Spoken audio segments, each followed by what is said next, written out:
All right. We're going to bring this Health and Human Services Committee meeting to order. It is August 15th, 2023, 4:01 p.m. We will start with our Health Department. Director Victoria, please step up. Hello, how's everyone? Hi there. Don't fly away. Doing all right. So I don't have any resolutions this month, so we can jump right to the director's report if you'd like. Sure thing. Lots of environmental health inspections, very busy time of year. Beaches, campgrounds, children's camps, food service, migrant farm worker, housing, all of that's listed right there. You can let me know if you have any questions about that. 5 negative rabies specimens in July. We like negative, that's good news. That's right there. And then as far as communicable disease, lots of foodborne illnesses lately with no connections, which is interesting. And good news, because you don't want a lot of, not good that we've got a lot, so it's whatever, it is what it is, I suppose. People skipping on refrigeration duties during the hot spell there. Yeah, maybe. We're still monitoring a lot of TB, LTBI. That's You actually know China. it's foodborne illness. Sorry? How do you actually know it's foodborne illness? The nature of the Just that. diseases, yeah. But then it has to be contributed to something they ate. Right, so so then, our communicable disease staff call the individuals and do interviews. right, and there's nothing that is the same, has been. No it's all crossover been- that we've identified. Interesting. It is interesting because, you know, you'd hope that there's not a lot of that. Yeah. 22 cases of COVID in July, so that was up from June. And actually, so far in August, we've had 40 cases. So that is concerning. We're keeping an eye on that. They have a lot of COVID, they didn't have reported. I know that our community has a In Green County? report. Yeah. They just, you know, they don't want to report. Right, so the cases that we get are people who get tested at the hospital, urgent care, or if they have. Yeah, they know that they have a problem, so they, people, teachers understand. A lot of people, a lot of cases that are probably not being. Yeah. Like, so, But I see hospitalizations are still pretty low. So we You have okay? 5 hospitalizations right now. Okay. So that's a lot more than we've had. All of those individuals are quite old. The youngest, I think, is 65, and then the rest are in their late 70s, 80s, 90s. So with that, they have a lot of comorbidities. And I don't think a single hospitalized person is as vaccinated as they could be. You know, and if they did that kind of funky thing with the second bivalent booster, it's allowed rather than recommended.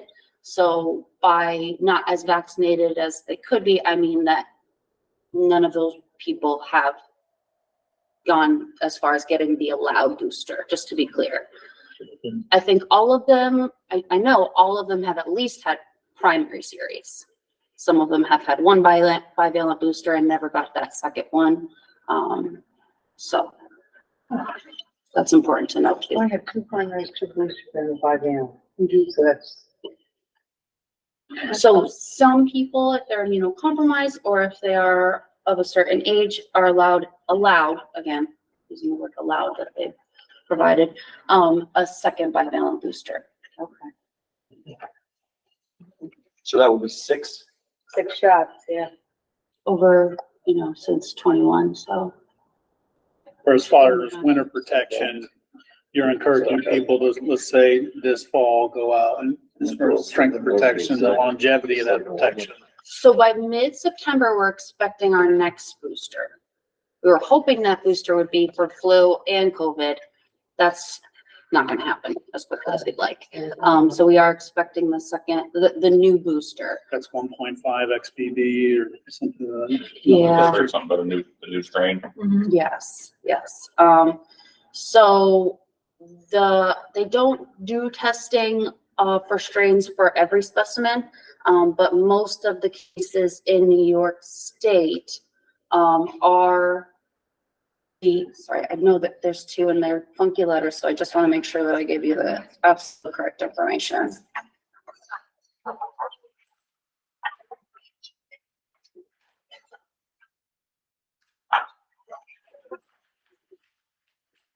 So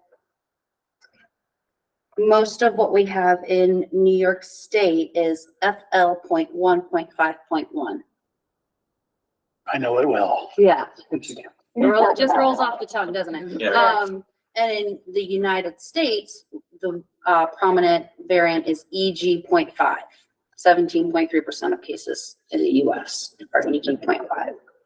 Luckily, all of these letter number combinations fall under the Omicron umbrella. Mhm. So our new booster will be addressing the Omicron variants of concern. It will just be better than the last booster. Oh, you want? Yes, and we're expecting that mid-September. So here shortly.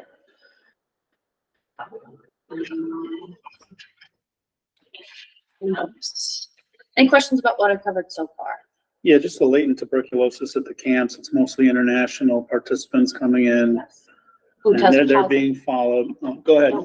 They can often have a vaccination abroad Mhm. that shows up as a positive, right? Yes, so the cheapest way to test for TB is a PPD.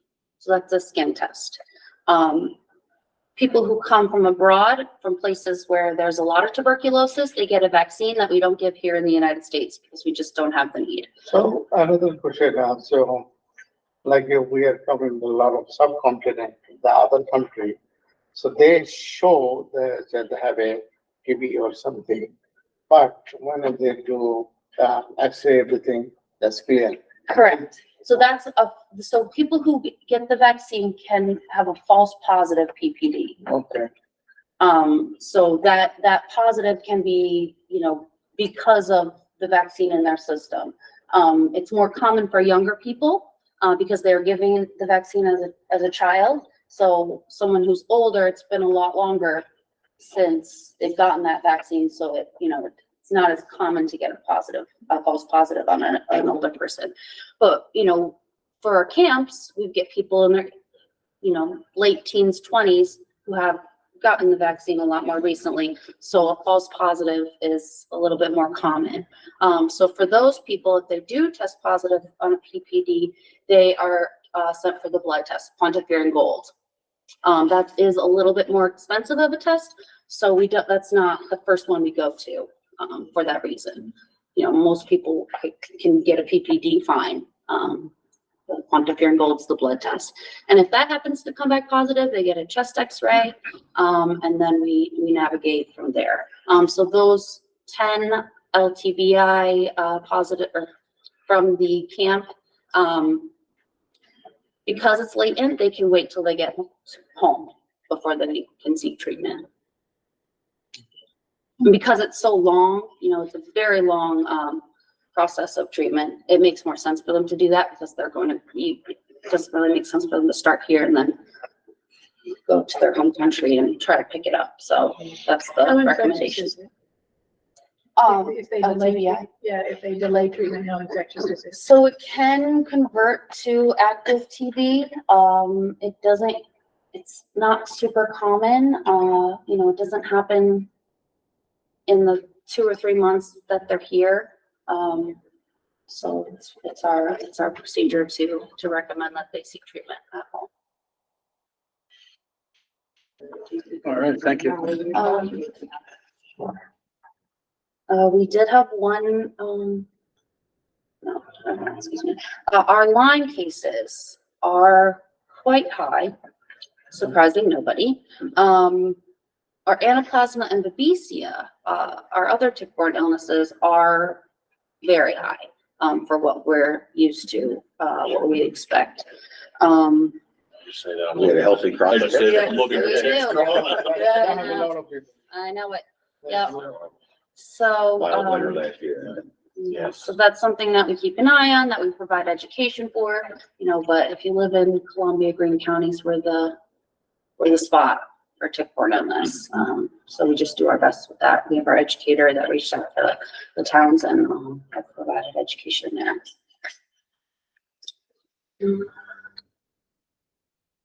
7 post-exposure rabies immunization series for a total of 20 doses. We continue our COVID-19 as well as our other vaccine clinics on Tuesday evening or afternoons, evenings.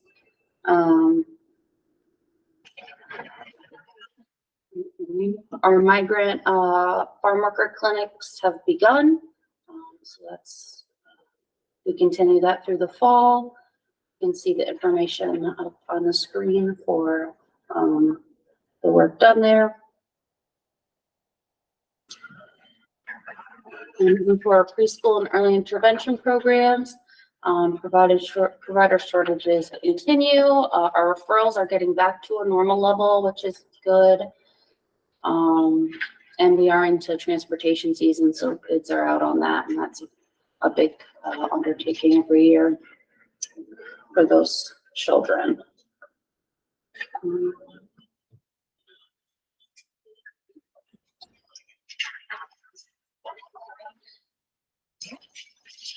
Good. Yeah, any question? So were the rabies vaccinations given prophylactically to address exposure to the bats, cats, and cow? Is that how that worked? with No. that, or- So, if, I wouldn't really, it's not really prophylactically, it's, after the exposure, individuals go through the series, they get the rig at the hospital, and then they either come to us for the remaining doses, or they go back up to the hospital for the remaining doses based on insurance. Individuals don't pay a dime out of their own pocket for rabies. The rabies series, the health department covers co-pays, deductibles, everything like that. So we just have to, navigate and see whether they go up there or they come to us. Yeah, I used the word inappropriately. I was just thinking they had a potential exposure to a cat. Yes, Well, that before they received the negative, they still went through the cycle. correct. And if we don't get, if we are unable, for example, bats, if people if a bat is in sleeping quarters and it's caught and released, people not really understanding that we need that bat to test it, those people get the rabies series. Yeah. Because bats, you can't really tell sometimes if they've bitten or scratched you. So that's why we get concerned about sleeping quarters for people. Can you tell from the guano? From what? The guano within wherever they've invaded? No. Enough inane I questions know, it from was, me. yeah. We'll move on to more intelligent questions from the rest of the committee. I just wanted to say, I wanted to share an observation that I noticed yesterday, which is that Stewart's now has sharps and needle disposal boxes in their bathrooms. I've never seen that before, so I don't know if that's a function of what they're finding in their waste or their trash, but they're now posting sharps needle disposal boxes. Oh, attached to wow. the wall. Yeah. We know the other thing is, so. All right, are there any more questions for Director Victoria? Well, thank you very much. We really appreciate it. Thank you. Thank you. See you soon.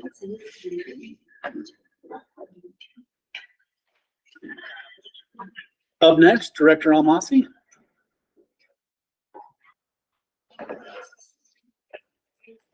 Good afternoon, everybody. Hi, Dan. Not much to share today in terms of resolutions, just one.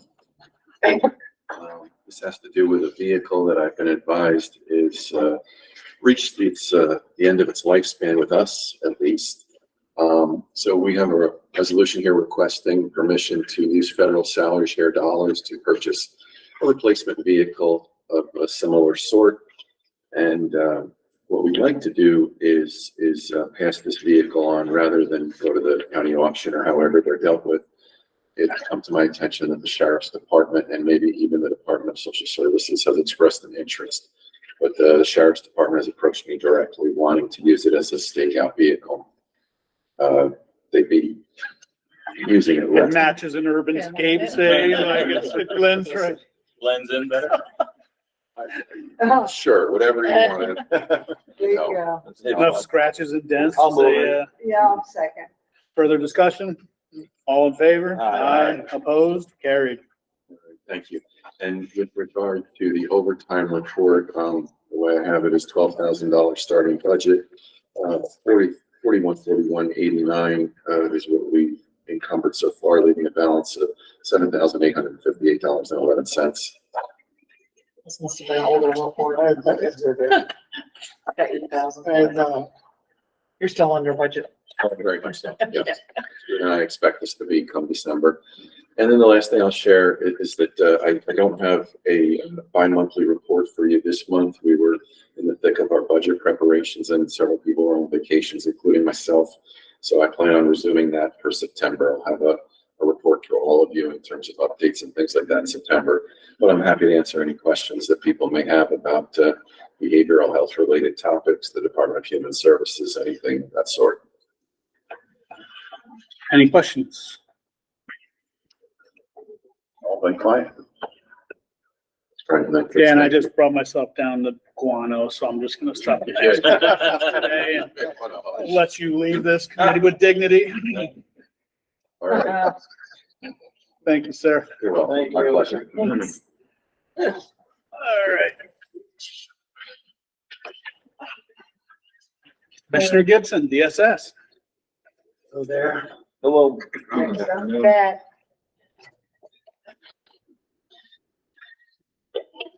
So I'm here today just requesting one authorization, which would abolish 2 senior account clerk positions with a base salary of $45,215 and create 2 bookkeeper positions at grade 12A with a base salary of $48,095. I presented this to point 1 this morning. I did adjust the wording in the resolution accordingly so that it would be clear that there was an offset. The chairman has it, but for some reason I didn't rescan that one in. Okay. You've got it with the end. I'll move it. Do I have a second? I'll second. Further discussion? All in favor? Aye. Opposed? Carried. Thank you. I'm also requesting authorization to renew an existing agreement with Tara Benascasi for the provision of sexual abuse evaluations and any recommendations that she makes for our clients. Second. Further discussion? All in favor? Aye. Opposed? Carried. Also seeking authorization to enter into agreement with Cornell Cooperative Extension. They are going to help roll out and administer our Think Differently program. Second. All further discussion?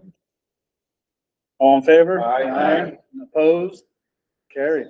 And finally, and a long time coming, we have updated our burial policy so that it reads much more clearly for the funeral directors around the county and for our workers back in the agency to more quickly get these things along and to make sure that the funeral directors get fair market value for their services. Do I have a motion? Yeah. I'll move it. Or second it. Further discussion? Just, fair market value. I know some of them were basically getting almost nothing or nothing. What is it now? So, well, let's they just- were getting nothing for Yeah, doing right, the exactly. burial, and so it was costing them money out of Correct. pocket. So we got together with a number of the directors last summer, and I kept in contact Yeah. with Mike Blazel. Yeah. He kind of gave us a basic schedule of what Okay. fees are, but what's baked now right into the agreement is an annual review by our deputy of finance along with. So they all saw it and were Yeah. pleased, I assume, with Yeah. that. Yeah, I would imagine, because I spoke to some. Okay, thank you. All in favor? Aye. Opposed? Carried. Did I interrupt you, Bob? You did not, no, you didn't. That's what I had. And I'll take any questions. Yes, the homeless numbers are still very, very high. And but the vacancies are going down They are. by 5 spots. That's Yes. great. We'll be back again next month if we want, and, yeah, we're starting to really, staff up. I'm pleased about that. All right, thank you very much. Any further questions for Commissioner Gibson? Thank you. Thank you. Thank you.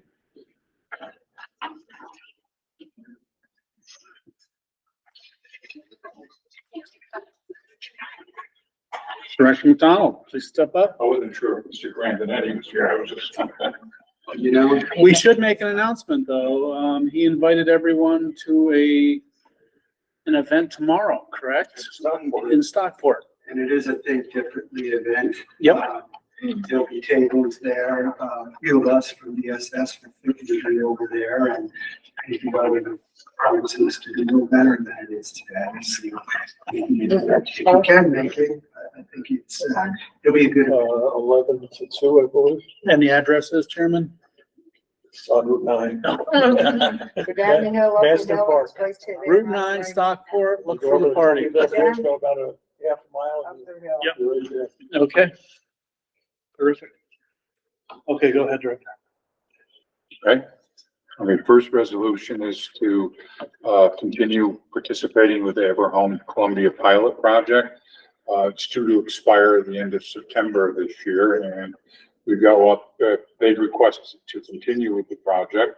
The state is going to continue to fund the project for the next year, as is, I believe it's the Home for the Aged that they get funding from. So I just here to the resolution. How many do you have in there right now? We have 38 right now, 38 active people, and I think there's a couple that are pending getting equipment put into their homes. So it's slow, but it is growing. So I'll move it.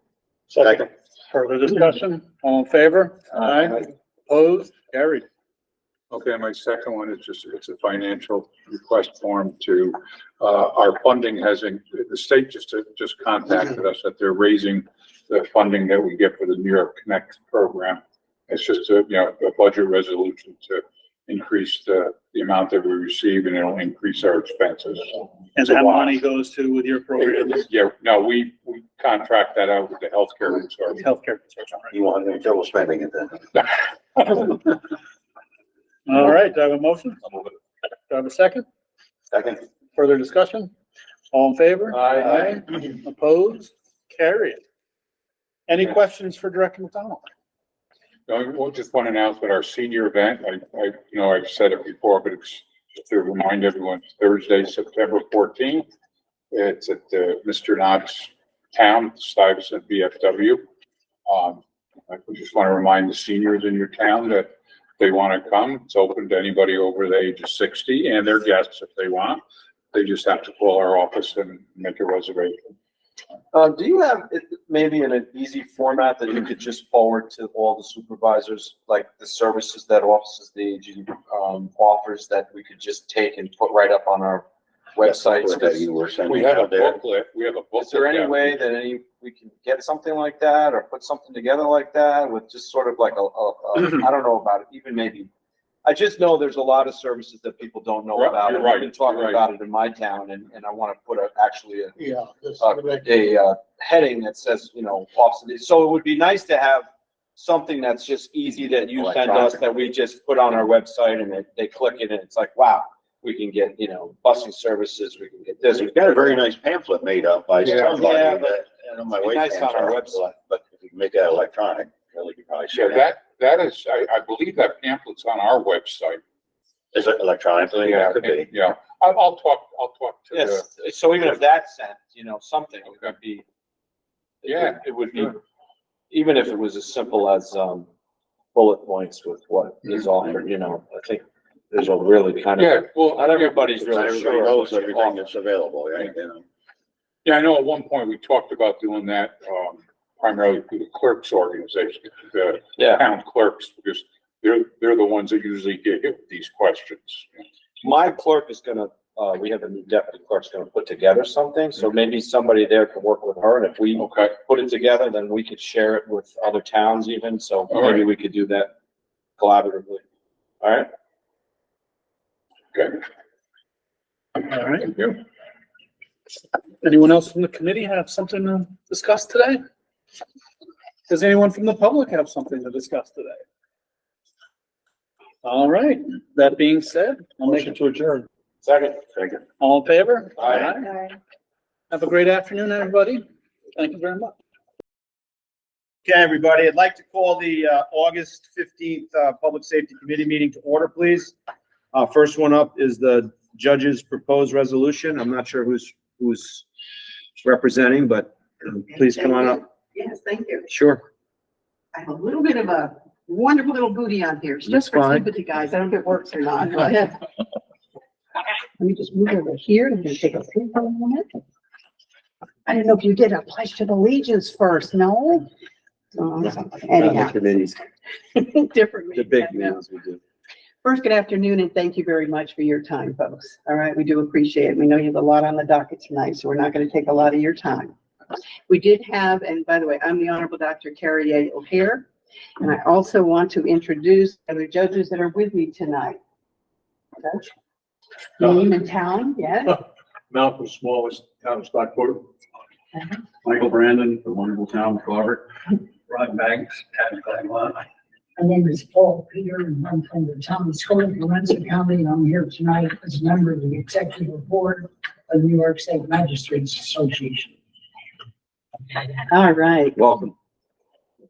I want to say to you all that you already have a copy of the magazine, and I know at this point you would have a copy of it. Hopefully, we've had an opportunity to look at it, the response from the New York State Magistrates Association. I'm not going to go through all of that because you already have that. You have a copy of one of the resolutions, and it's pretty much the same across the board, okay, for all of the towns that are out there. What we are going to say tonight, I'm going to say to you, is that I have brought some of the best of our judges in Columbia County. And I know we have different people here from different parts of the county that have, and they deal with it all the time. These judges will make sure that they answer the phone 24/7, 365 days a year. I've been a judge for 23 years, and I'm very proud of that. And working with the judges that are out there right now, we do our job. We do it the very best that we can, and with your support, we do appreciate that. The two bills that were presented in this last session of the legislature, one of them got through the Senate. The Assembly was not passed. It didn't get out of committee. What that bill is proposing to do is to take the top 100 courts in the state of New York, and we don't know how they're going to determine those top 100 courts, but they're going to decide. The Bar Association, the Unified Court System, and then their administrative piece of it is the Office of Court Administration. They would love to be able to appoint those judges and make sure they're only attorney judges.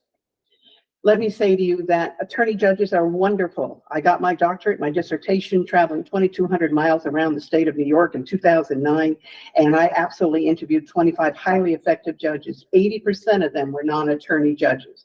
The other 20%, no arrogance, they were outstanding judges. And we have some outstanding attorney judges in our county here.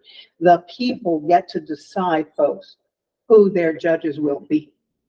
All these institutions today are everyone's saying they don't trust them, they don't want to deal with them, they don't know if they have their efforts at risk or their efforts that they're caring about them.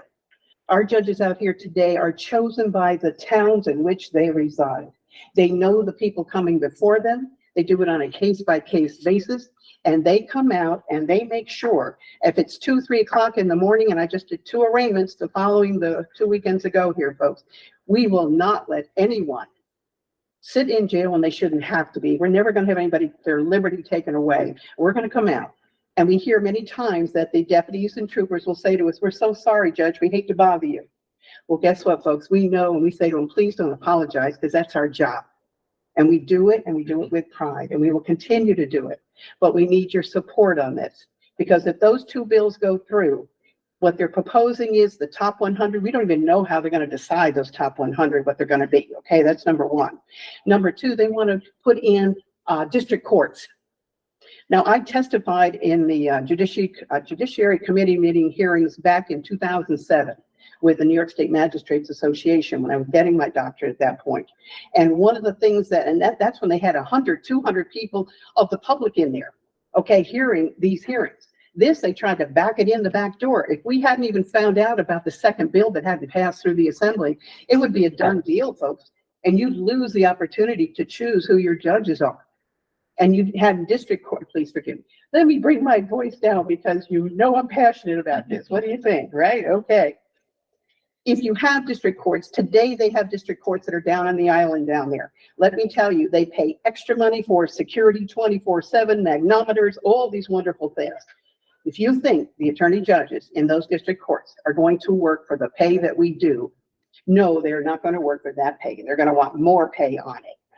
The district courts out in the west part of the state, and there's only 1 or 2 of them out there, they're paying those attorneys to go there $250 a day extra to work at that district court. Folks, we're not out here for the money. You've got to know that by now. You guys work with the budget all the time, and we work with you to let you know, whatever we can do to do the work that we do. Every one of those judges I brought with me, they don't hesitate. They go out. It's not for the money. It's making a difference. My dissertation, I found the main reason those judges became judges is that they wanted to make a difference. The golden rule, they're going to treat everyone the same way as if they'd want to be treated that same way. And I know your time. I said, don't look at your watch. I didn't look at my watch, I'm looking at this. Okay, so I just want to make sure that you understand there's a lot at risk here.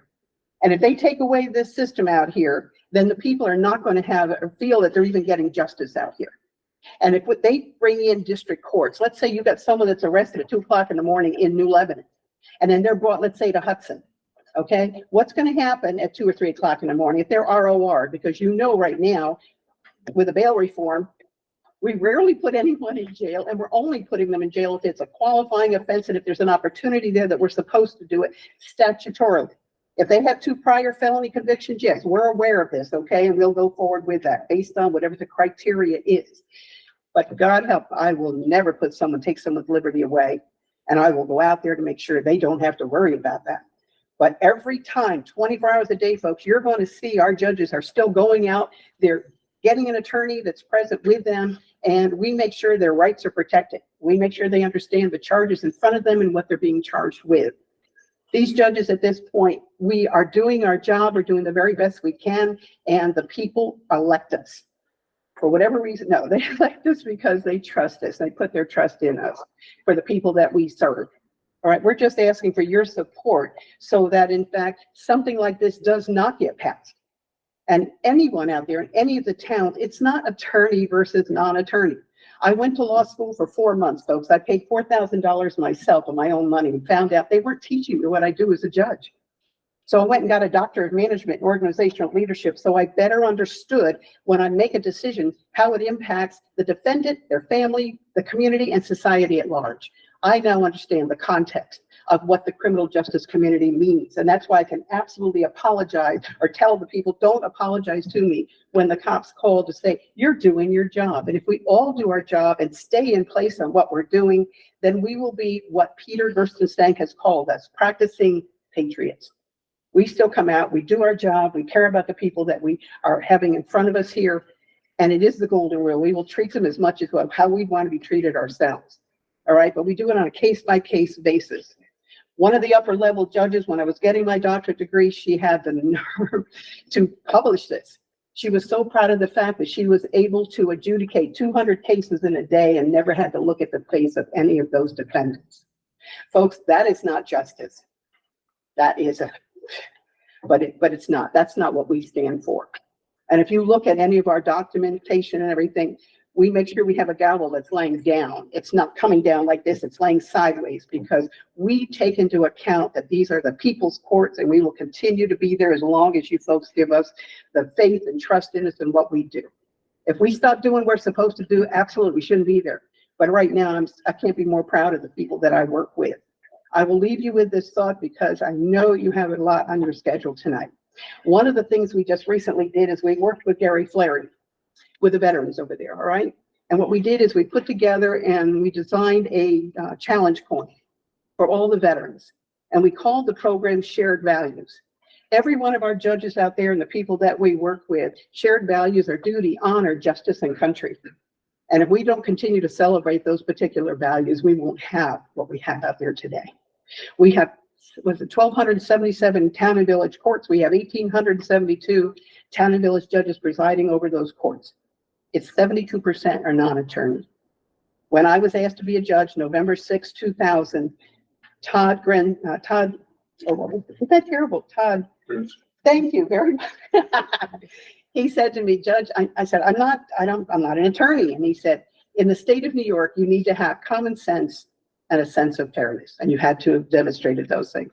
I have kept that in my mind forever. And of course, a wonderful mentor of mine, and I put that in my dissertation, he had said to me, what kind of justice do you want your court to stand for? And I will always keep that in my mind, all right, for anyone coming through and coming into our courts. All right, so do you have any questions? Are there any questions from the committee? Question, so bringing up the law, they say you passed one up in Albany, they have it, what you said? They passed one bill. They didn't One pass the bill. law yet. Okay. Because you know, in the Assembly and Senate, you have a sister bill. You know, there's two bills there. What do you feel? Do they feel they're gonna pass it? And how? They didn't get it out of committee last time, Supervisor, but it looks like they're gonna push for it. Are they? And if that governor, if she pulls it, I'm sorry, she's a wonderful lady. You know, I don't mean it because I can't talk politics. I'm not talking politics. Anyhow, they want it. They want it. That legislation right now, the legislature up there, they're like 80% attorney. So they'd love to have this, and I respect that, but they don't understand what we do out here. I know. And How does I the know- committee feel? I mean, there's a resolution in front of the committee. I mean, are there questions? Is there support? Is there not support? I mean, this is a committee. I'll address it. Sure. So, first of all, thank you for your service, and all of you who have come here this evening. Thank you for your service for these many years. I am an attorney and I practiced for 30-some years and in a lot of justice courts and a lot of mainly I was criminal defense. And I know, having grown up in Coping too, that there have been many judges, including today, because Glenn Skimmerhorn is a really fine judge, and he's not an attorney. So there have been many judges over the years that have been very, very good judges. So, and there will always be, you know, for as long as there are non-lawyers allowed to sit on the bench, there will be very fine judges. My concern is that with the complexity of the law, which has increased over the many years that I practice, and I no longer practice, and I would have to go back and study in order to step back into a courtroom, because the collateral consequences of even misdemeanor convictions or even violations are extraordinary. Right. And far-reaching and can affect people for the rest of their lives.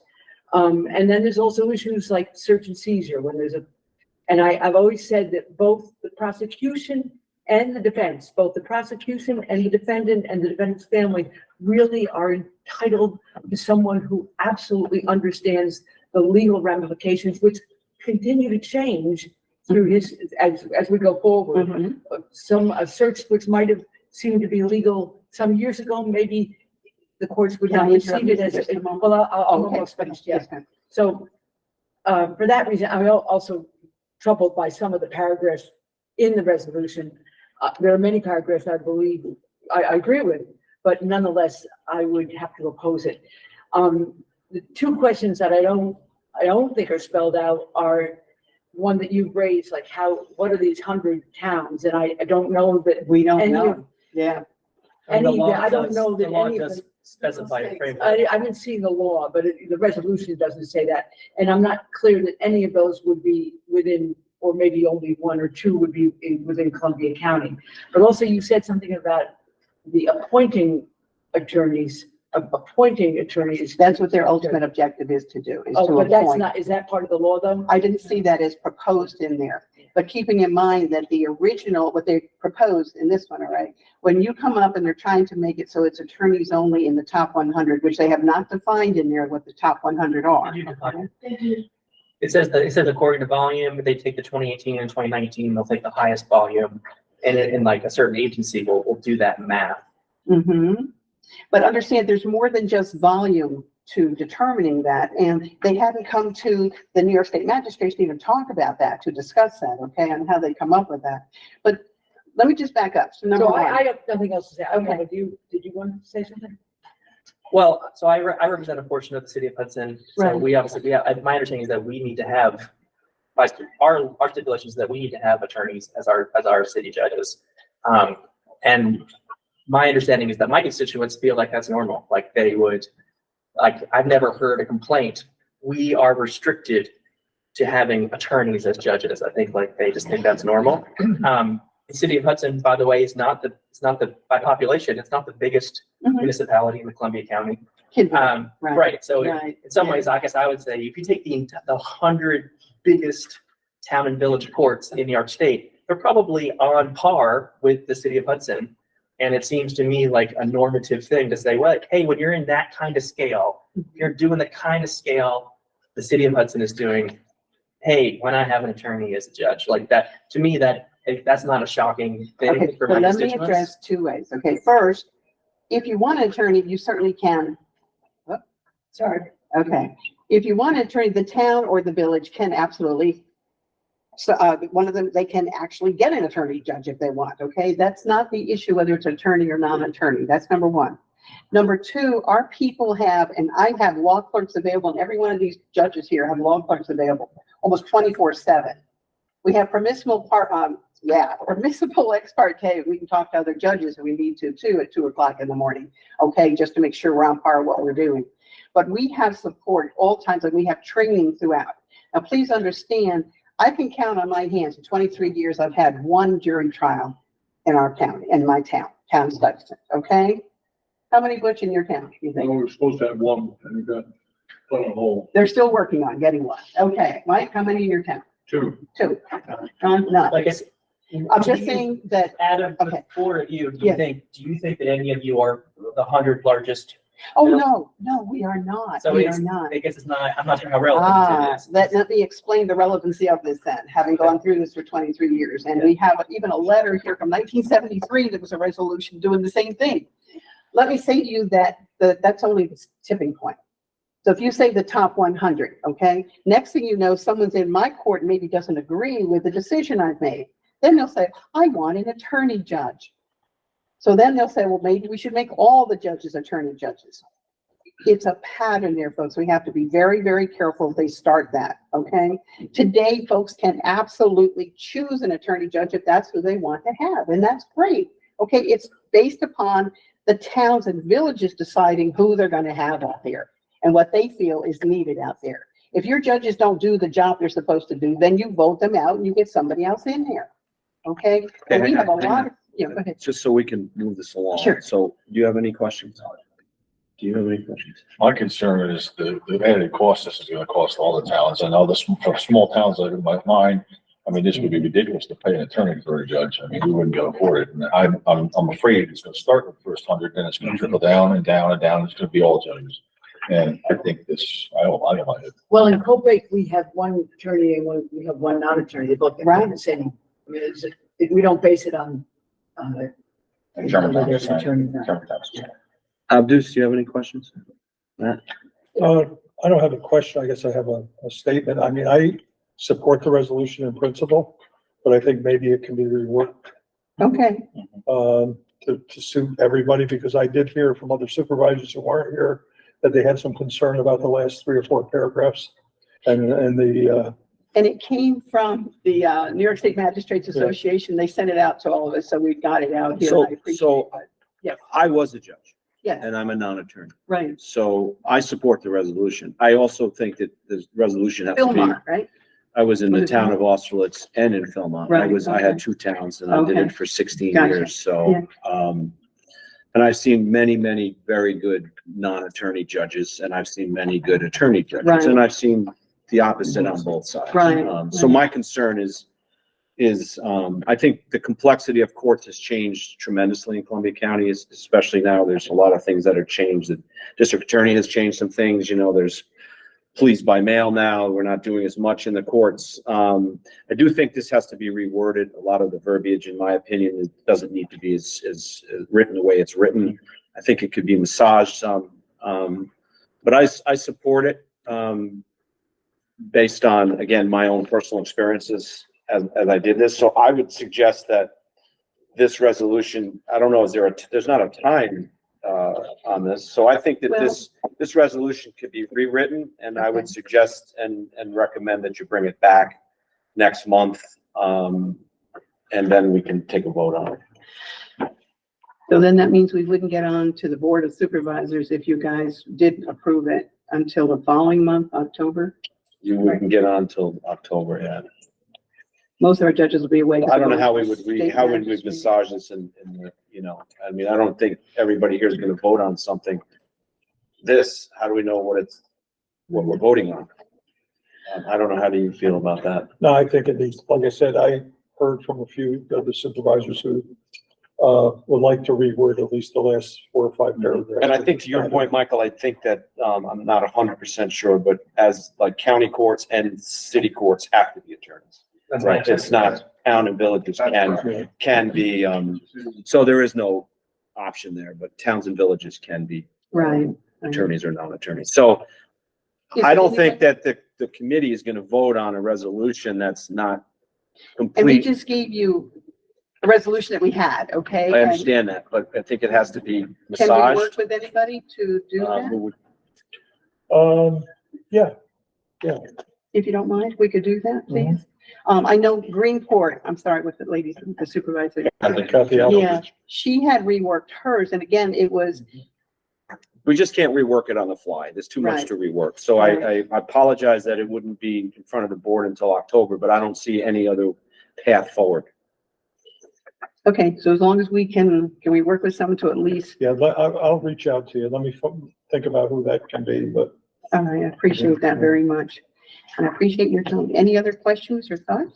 Just a question, if Yes. they were to work with this over the next 3 weeks, we could always hold a special meeting before full board. Yeah, we could do that. That way we don't have to wait another. Yeah, full we month, could do right? that. That's a good point, right? So that would be the September, board meeting. Right. We could have a special, meeting for public Just so you know, I'll safety. be there and you folks are ready. So Matt will reach out and then we'll see if that happens and then the committee will vote and we'll decide, okay? All right. I thank you You're very, very welcome. much. Thank Let me Thank just you. ask one last question, guys. Anybody over here have anything else to add? Yeah. Chairman, are you able to point out in any regard what some of their concerns are? I don't want to do that on the fly, but I just think some of the verbiage can be changed. And I think it can be massaged The somewhat. only reason I ask is we're willing to work with you or. Yeah, and we are as well, but again, it has to be, you know, and I think Ray's, suggestion is a good suggestion, so it can be brought, you wouldn't have to wait till October. It could Very be good. presented before the September board meeting, the full county board meeting, and if the committee decides to, vote this in, then it would go to the full board in September instead of Okay. October, okay? Thank you very much You're for your welcome. time. Thank you all. Thank you. Public defender? How are you? Getting old and my foot fellas. You feel better. Excuse me. The chairs are on wheels. so- Yeah. Well, I didn't realize. At least it doesn't hurt, at least it doesn't hurt, Shane. Didn't realize. So I'm gonna read my phone here because I'm better without my glasses to be able to read it. Yeah. So, if I may, I have one resolution, seeking authorization for the chairman of the board of supervisors to sign a maintenance agreement between Hudson Valley Office Equipment and the Columbia County Public Defender's Office for the period of 8/17/23 to 8/17/24 for the copy machine that is located at the Hudson City Court. The fee for said agreement is paid 100% by ILS funding. Second. All in favor? I. Opposed? So carried. Thank you very much. I roll over. Good luck with your food. Shake it. Any other questions for? Thank you. Emergency management. Thank you. We're presenting one resolution, request to appoint Reverend Rudolph Visser as volunteer chaplain for emergency management.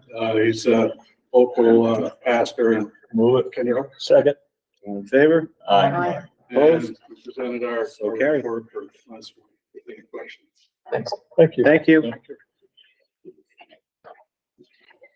Stop DWI? Was it the sheriff just, Oh, he said, I assume he had to go. Move it. Behind. Some funds. Second read. Yeah, John couldn't be here. He's taking. Okay, so to receive additional funds in the amount of $16,500 from GTSC. Second. All in favor? Aye. Opposed? That's the governor's traffic safety committee. So carried. I know I said I lost that grant application. Sheriff is not here, but he's got a personnel resolution authorization to polish the LPN position in the jail. Authorization to upgrade a correction officer position to a corrections information technology officer. These all went in front of point one. Personal resolution authorization to upgrade a senior account clerk to a bookkeeper position. Authorization to enter into an agreement with Questar 3 BOCES for services for a school resource deputy sheriff, and authorization to declare sheriff's office vehicle surplus property and send to county auction. You want us to move all of them? Move them all Move once. them all at once. You can move them all at once. So moved. Second. All in favor? Aye. Opposed? So carried. We have, you Do go through everything all like these. that. We went through all of these in detail this I morning. like your style, Chairman. You started off slow, but that's all right. You kept it up. I'm so happy that I have to listen to you. Kip. Come to county government. No, thank you. Come in tomorrow. See how slow we get. All right. Okay. EMS. Just a quick update, as you know, the fifth report came out, was presented to the board. Spoke with them last week. That was a draft report. They're in the process of finalizing a report. They have massaged a couple of things, investigated a few more things, nothing major. But we should be receiving the final report in the next couple of weeks. Great.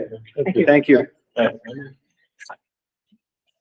George is not here. George is not here. Fill a vacancy on fire advisory board due to resignation. Move it. Second. Second. All in favor? Aye. Opposed? So carried. 911. He's not here. There's just a report. It's just a report. All right, accepted. Okay. I second your. Any questions from the committee? Any questions from the public? Questions? Adjourn. Do we have one more on the agenda? We have president. I'm sorry? Do we have one more thing on the agenda? We do? On the website we do. We have the 12 and 13-year-old license. Oh, you know what? That's county government. I put it under the wrong, Okay. so it got moved to county Just government. before you ask your question, just so you know, on the bus patrol, I reached out to them. There were some questions in regards to whether we could piggyback off of Dutchess and off of, Rensselaer. Can't piggyback off of Rensselaer. It wasn't written into the original resolution. And as far as the Dutchess County one, they won't allow us to piggyback off of it because they said they need a new contract. So I sent it to Matt and to Rob. They're reviewing the ones that came in. And we'll send out an RFP and then we'll have real numbers that we can bring back to the committee. Okay? Okay, so thank you for taking a minute. Some of you I know, my name's Nadine Gazzola. I own Zero Tolerance Gun Shop, over across from the airport. Thank you. Back in the fall, you guys supported, the resolution to go against the CCIA. Little update, things have proceeded quite fast the past week. And we have, let me go back a little bit. In October, we are actually suing New York State as part of dealers. There's 9 dealers, ourselves are included. We are waiting since March 20th for our decision since the Second Circuit. So that is kind of in limbo. What's happened the past week is we've been giving notification, not formally, but informally through different channels, that starting September 13th, New York State is going to take over the ammunition and background checks for the firearms. This is causing a lot of problems throughout on various ways. So what we have come up with was gun shops throughout the state are actually going to strike on September 13th. We are not going to open our doors. We are going to go on strike.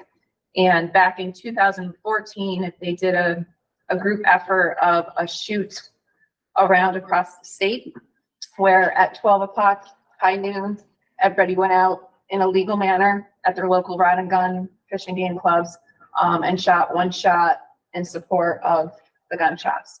What I'm kind of looking for today, I have a proposed resolution, and I know I will send it if I can, asking for support from the county for this. Our gun shop is the last brick and mortar gun shop in the county.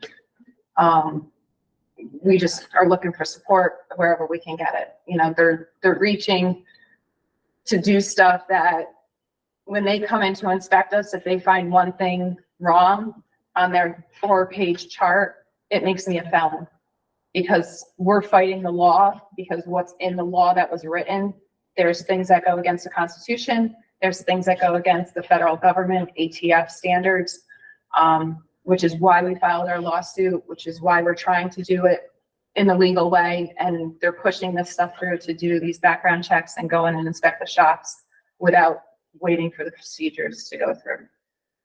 So, any questions? Is there a better way maybe to protest than not opening your doors? Because that's exactly what they I want. know, we don't know. I know. I mean, there are 4 gun shops that have actually said they're just closing their doors we're not ready to do that. I have kids here in the community. I have, a senior and an 8th grader. I don't want to leave the county. I grew up here. I was born here. Our families are here. We want to continue to do business, and they're making it very difficult. Question. So what you're explaining is that they're trying to take over, you said ammunition and background checks. So that means the ammunition that want to be bought would go through the state of New York Yes. and not through any gun dealers. Or it would go through our gun dealers, but there has to be a background check on the ammunition that's bought. And with this, what happens is they were supposed to have a grievance policy so that you could go to the state and grieve it. New York State has not formed that grievance policy. So if you're denied, someone comes in to buy ammo, they're denied for this background check on ammo, there's no way to grieve it. These troopers are now saying, go to your county court. Welcome to go to your county court and fight it in there. So they're not following the laws as the way they wrote them. They're not following the Constitution. If they want to have this in procedures, that's fine. We're willing to do what we have to do to be in business, but it's just being shoved down with no thought put in process. How's that gonna work with out of state bringing the ammo in or going online and just ordering ammo through the mail? I mean, They have, we don't well, they go have through the made gun that shop. already. New York State, they made that illegal. You can't order and have it sent to your home. So it has to go through the gun How about shop. out of state? We take it. If you're coming from. Exactly. Out of the gun. There goes your Yeah. sales tax. Right. But you can't buy ammunition. I mean, I have 2 ammunition shops right next to me in Berkshire County. I cannot buy ammunition. You can go in Pennsylvania, But Vermont. I can't Massachusetts. Not Massachusetts. no. Right. Massachusetts has their own laws Yes. for ammo, and Connecticut. Yes. Hmm. But, yeah. So So what does that include loading supplies? Certain powders, yes. Powders, not for the background check, no. We take IDs, but not If for the you background pass check. the background check to purchase a gun, then wouldn't that same background check apply for purchase of ammunition? Not according to New York State. There's a But $2. what do you reasonably expect to pass? If you pass for the gun, would you pass for the ammunition? You would think that, but we don't know where they're getting their information. New York State's been asked numerous times to submit their information to the federal government that does the FBI, that does the current background checks. New York State and the governors refuse to. So people that would be denied under New York State maybe are currently getting passed on federal background levels because New York State won't input their information into the federal database. They're getting passed or they're getting failed? They could be passed currently, yeah. So, I mean, So you're saying somebody that has failed a New York State background check, New York State that hasn't started information is yet. not conveyed to the federal government, so they could That potentially is, pass a yes, federal background check. correct. That is another part we're fighting. Kind of Yeah, seems we're counterproductive. trying, yeah. Yeah, and you could pass the background check for the firearm because they're gonna take our information, we're gonna give it to them. We assume, we don't know how it's gonna work yet. They're gonna submit it to the federal background check system. Then there comes another problem. They give us an answer. There was a gun shop that got their license pulled because there are other states that do this. The state gave them the wrong information and a person got a gun that wasn't supposed to. Well, now you've got federal government coming in. Yeah. So I think you're gonna have to present a resolution to the committee.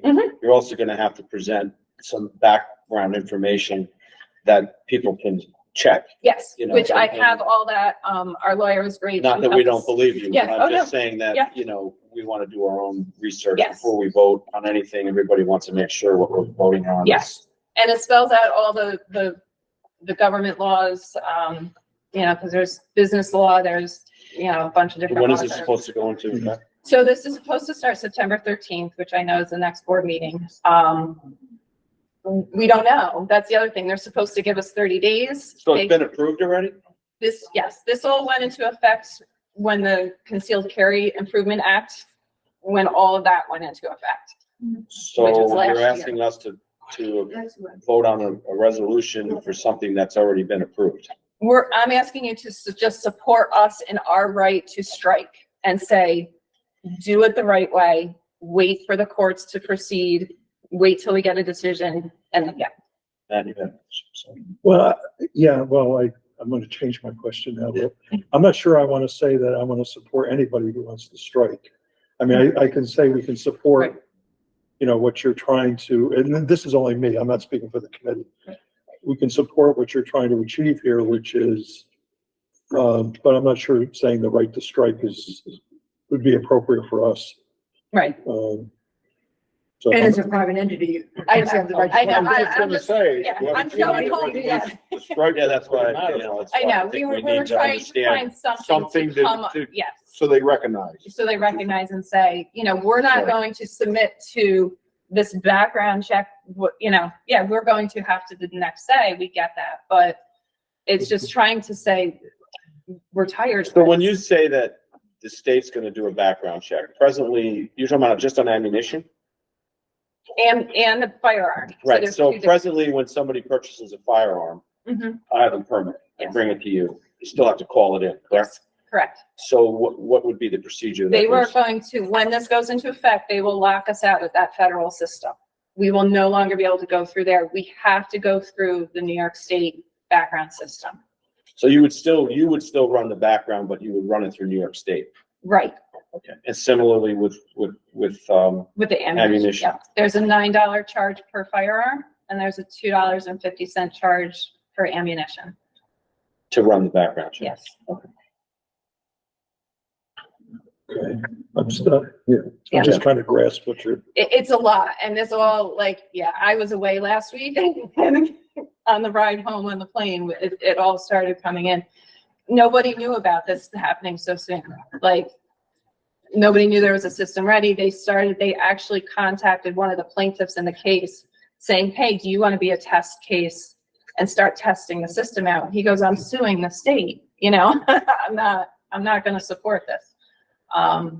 They've gone into gun shops and started doing the 4-page checklist, which, I mean, we counted at least 10 errors on their checklist. So again, I think Matt's question, or what he just said. was- Yeah. The resolution is to support you not going through New York State's background check versus the federal government's background check? I'm sorry, I'm confused too. Right, I so- know. Supporting us as an industry, waiting for the courts to decide what needs to be done next instead of. Before pushing this goes through. into. Correct. public. Yeah, holding off, waiting, let the courts figure out what they need to do. They've been waiting since March 20th on 5 cases. You know, we're the only one that's a gun shop that's looking at from that aspect. Okay. Yeah. Are there any other questions? I mean, I guess I'm just gonna reflect what I'm hearing is that there's potentially starting September 13th, Mhm. you, instead of submitting background checks to the FBI, you would submit them to the New York State Troopers. And there's no one really knows what the New York State Troopers are doing because the program doesn't exist yet. But your concern is that the New York State Troopers background checks will be way worse or way onerous or not functional. in some Not way. functional is more of the problem, because, I mean, ATF, we do our backgrounds. Yes, their system crashes. We get that. New York State doesn't know what they're doing. They have no, they're supposed to give us 30 days notice. They haven't. So we know it legally can't start on the 13th right now, because they would have had to notify us by Sunday. They haven't done us. They're testing the system. A more thorough background check, we don't have a problem with. The lack of knowledge of how to do this background check, all they're doing is, as far as we know, putting it into the federal system. They're taking the information we give them, putting it in. Know that when you have more than one person in that chain, there's going to be problems. So you're concerned that things will get jumbled up so much that you won't be able to sell And you said product. they're Correct. charging for that too. Yes, So and they're charging charging. on top of that Yes. to make money. Yes. And you said something about waiting for the courts to make their decision? So if someone were to be denied for either ammunition or the firearm, New York State was supposed to come up with an appeals process system. We've been told New York State Police haven't come up with it. they're not coming up with that. Yeah. And like I said, this is all developing. We got word from an email from NSSF, which is the National Shooting Sports Federation, that they were on a call with the troopers and this is what's happening. So we call the troopers, they're like, oh no, that's a tentative date. Now they're saying, no, we're not doing it all, but people have gotten, it's. Well, we've seen a lot of things with New York Yeah. State, nothing disparaging about anybody in particular, Right. but we've seen things thrown in place, Yes. laws, changes, and then Yeah. there's no Ramifications. guidance, Yeah. or there's no, we're not sure. I mean, it happens to us at the county, Yeah. so I understand. Now I understand a little more what your concern Yeah. is. You're a business. You want to, Right. you want people checked. You want to make sure there's Yeah. onerous background checks, but you want it to be seamless. Right. You don't want to have a problem where you can't sell product. Right. Okay. Yeah. I guess I wonder, just in terms of, just thinking about timing. I know. Like, I know. our board meeting, like, it will either just. We'll be that happen- night. Yeah. It's like, I feel like it's so close to the maybe date. Right. That Yeah. like, it's so much about like, will it be implemented well or not? That either it will be or it won't be, and we won't have enough information Correct. to speak authoritatively. Right. So I would hesitantly be like, they're implementing a bad system because we actually don't know if it's a bad system, and it'll either have just happened or it's actually not happening that date. So I just think, I guess I wonder if this is not a cause for resolution, but maybe we need, I also just don't know how much resolution helps. Like, maybe we have we invite some officials from New York State to have a sit down conversation with us. And it's not really about like a public statement, but it's more about like, hey, we have questions. Good luck. Like- Love to be in there. Let me just have a I've got conversation. a meeting that day. Okay. Oh, sorry. Brandon? The other thing I was going to suggest is we might speak to Tom Williams, who's head of the London Sportsman's Club. He's very involved. And he would know the source of the legislation, he would know which types of ammunition, he would know. So I think he would be a professional and reliable source to reach out to for that kind of conversation. He's involved with this, actually. I haven't talked to him Yeah. recently, but I Yeah. talked to him extensively after the presentation of the community college. Yep. We both had concerns about the quality of the information at Yes. community college. Yep. And he is very knowledgeable. He's involved with GOA, Gun Owners of America, their national group. So is we're active very there. open to having more dialogue Yeah. with you and Yeah. presenting more information to Yep. us and, having further conversations for sure. Okay. So, Yeah, I mean, you can be after the fact, it's gonna be. Yeah, I mean, it's- it's gonna be. yeah, It's and gonna this is- be. I It know, doesn't and matter. that's- So and I think everything we should word happens it in- right. yeah. Instead of saying, like Matt, instead of you going on strike and you can think of Right. something else, like, Yeah. that we don't support this because it's just muddying up the waters here. Yeah. We've already got a system that works, Yeah. why do that? But I agree with everybody here that it's just gonna take some time to really look into it to make sure. Yeah. I mean, I'd be happy to submit this, the draft that I have, if you guys want to look at it and Yeah, I have mean, you can always questions. submit it, but And but I then, think as Michael said, it's gonna be Yeah. kind of It's gonna after be the after. fact, Yeah. most likely. which I understand. But I just don't fully understand why the state is implementing something in addition to what we already have. We already have some of the strictest gun laws in the country. The federal background checks, if you ask me, should be nationwide. Yeah, the money for federal background Is it checks, the federal government, income the state's thing? doing Is it background revenue checks, the money goes to the generator? state. Yeah. I just don't get it. Money. It's That's much, the only they're- way to yeah. money from. And they want the control to be able to say this and And if they state would. police don't have the time. They're not the They people don't. that They're should not be doing it. Well, the funny part is the people that are doing the spot checks of the businesses is the JTTF, which is a Joint Terrorism Task Force, which means we were just labeled terrorists. But also the background checks now being done by ATF, right? Correct. So Actually, no, I'm sorry, they're done by FBI. So the labels really. Right. They become more of an opinion. They become. Yeah. Than they are about, if I don't think it's fair to label people that way. I think that's an understatement. Yeah.